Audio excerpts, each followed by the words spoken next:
So our gospel lesson for this morning presents us with a challenge, my friends. Not just for those of us who are listening or find themselves preaching, but even for the most learned of biblical scholars. There are no easy answers here. In fact, the most consistent observation among the scholarship that I consulted this week is just how inconsistently this text has been interpreted time and time again. Perhaps that makes sense, doesn't it? After all, how are we to understand Jesus, the very embodiment of our loving God, telling us to make friends for ourselves by means of dishonest wealth?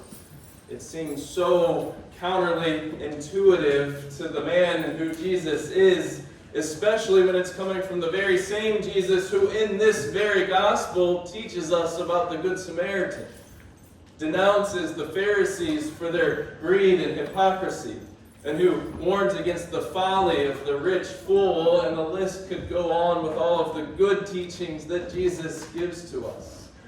So what are we to do with this? How are we to reconcile such seemingly opposing messages from Jesus? For starters, it's helpful to remember that as N.T. Wright notes, this is a parable. It's a story meant to illustrate a spiritual lesson. And while we might be able to glean some moral insight on money from the parable, because that's a big topic here, that alone is not the primary spiritual message. So it begs the question, what is? What's the deeper message and lesson that Jesus is inviting us to consider this morning? In response to that question, I'd like to explore 4 points with you this morning. And I'm going to begin reflecting on the word shrewd.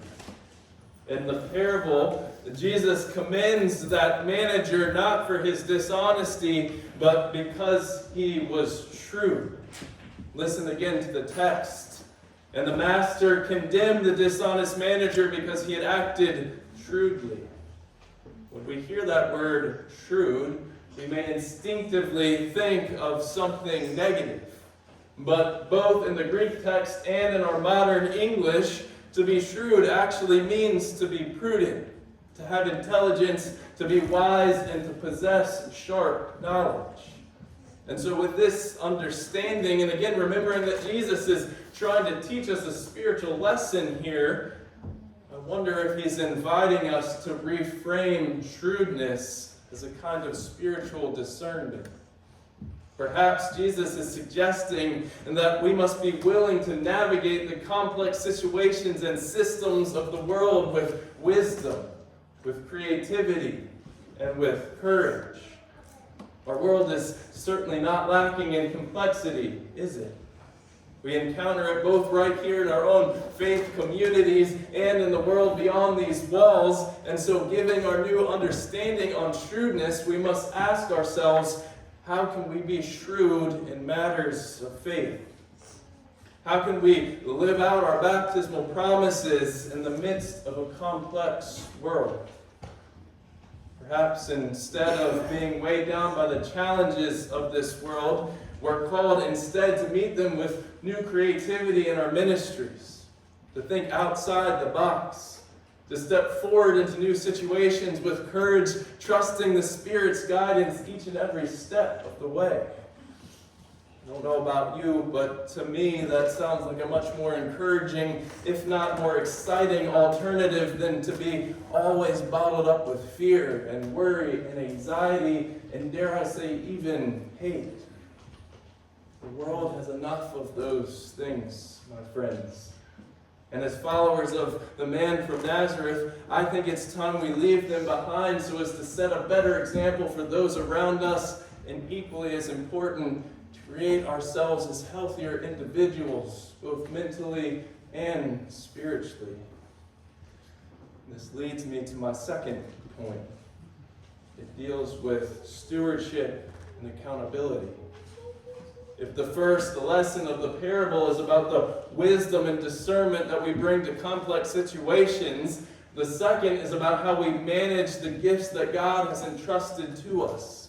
Our time, our talents, our resources, and our relationships. The parable challenges us to honestly reflect on whether we're being intentional and accountable with what we've been given, or if we risk falling into wastefulness and complacency. In fact, we might even consider that shrewdness from a spiritual perspective includes the call for us to be good stewards, to use what we have been given wisely and with a purpose, always being mindful of the greater good and the needs of the world. A recent story in the news this week brings this home in a tangible way. This week, our current administration ordered the destruction of approximately $10 million worth of contraceptives purchased by USAID for low-income countries who need our help. And before I continue, just like last week, I want to invite us to set aside our partisan political perspectives here and approach this with a spiritual lens. Now, a stated reason for this decision was to reduce federal spending. However, the cost of destroying the products was around $167,000. Wow! Thanks, buddy. Meanwhile,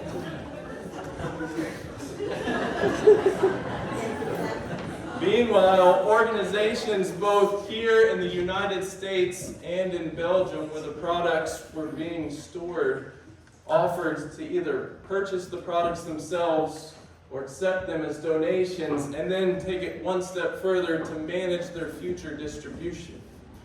Now, without delving into every nuance of this decision, recognizing that there are many gray areas both spiritually and given the complexity of the topic, I still invite you to consider this.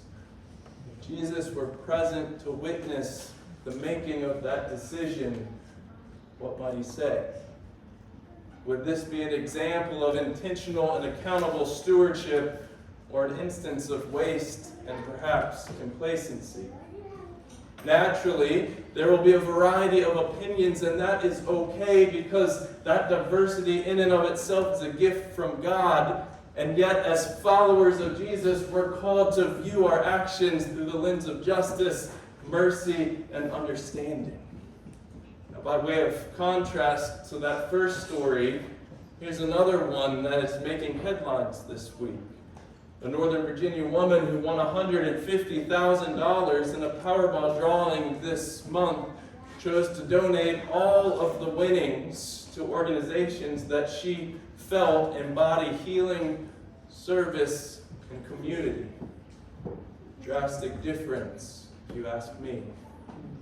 So the deeper question for us then is this: how can we use what we have, both individually and as a community, to further God's kingdom in the world, especially when the systems of the world seem to operate and work against grace and justice?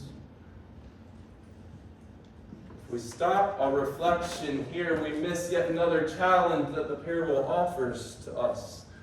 One that again comes directly from the words of Jesus.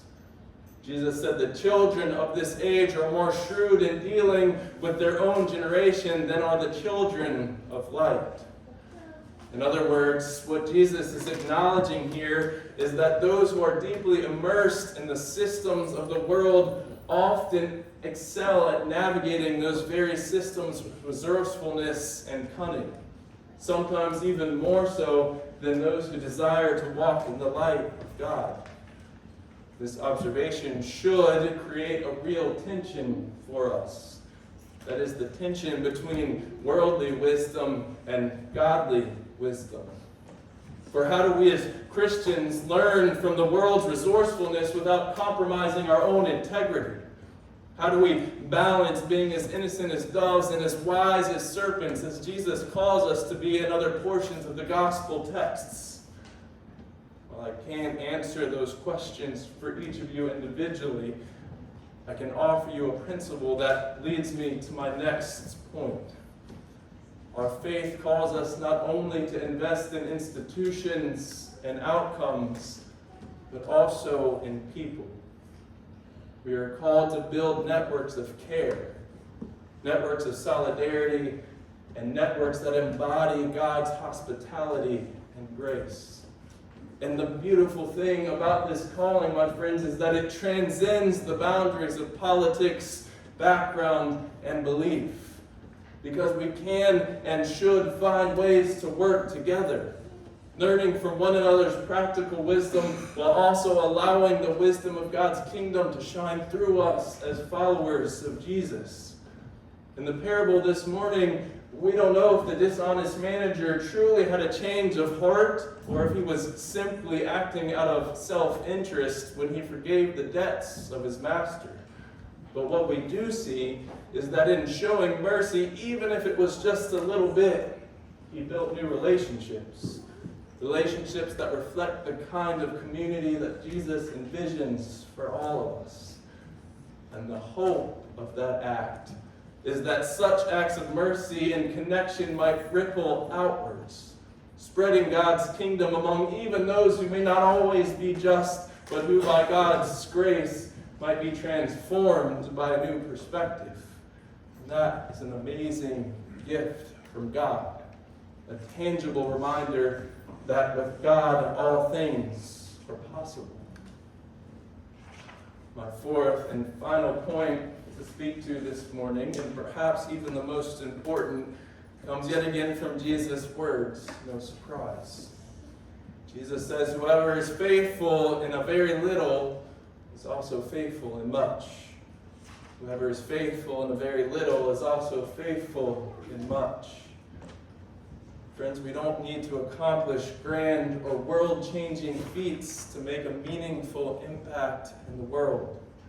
Instead, today Jesus reminds us that it's often through the small, everyday practices of our faith that we can make the greatest difference for the world around us. Biblical scholar Fred Craddock expresses this beautifully when he writes, "Most of us will not this week christen a ship, write a book, end a war, appoint a cabinet, dine with a queen, convert a nation, or be burned at the stake. More likely, this week will present no more than a chance for us to give a cup of water, to write a note, to visit a nursing home, to vote for a county commissioner, teach a Sunday school class, share a meal, tell a child a story, go to choir practice, feed the neighbor's cat. Whoever is faithful in a very little is faithful also in very much." Shrewdness as a spiritual discipline invites us to pay attention to these seemingly small, ordinary, and everyday choices. These are the moments that shape our character and our witness as followers of Jesus. And in God's kingdom, my friends, faithfulness, even in the smallest of small things, is never wasted.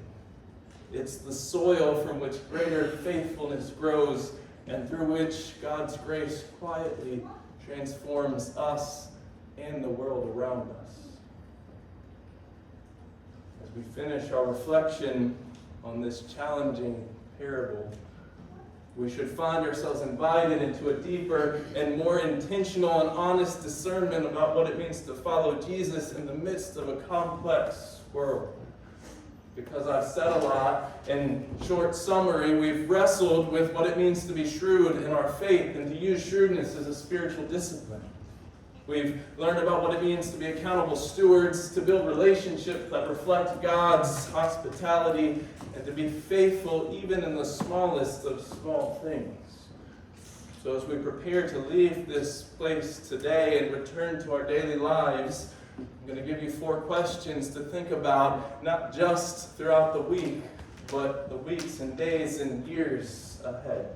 And don't worry about writing them down. We'll post them to Facebook later. Number 1, where is God calling you to practice spiritual shrewdness, not with cunning or self-interest, but with wisdom, creativity, and courage in your own life and ministry? Number 2, how are you being invited to steward your gifts, your time, your resources, and your relationships with greater intentionality and care? Number 3, who in your life might you need to build a bridge to extend mercy, or to invest in relationship, even if it seems small or unnoticed, or perhaps even if it seems daunting and frightening. And number 4, in the ordinary routines of your week, how might you be faithful in the little things, trusting that God can use even the smallest acts of love to transform the world? May each of us this week find the courage to live out these questions, trusting that the Spirit will guide us and that in all of our collective striving, great and small, God's grace is at work, my friends. May our lives continue to reflect wisdom and mercy and faithfulness in Christ, so that through us, God's kingdom might quietly continue to grow. Amen.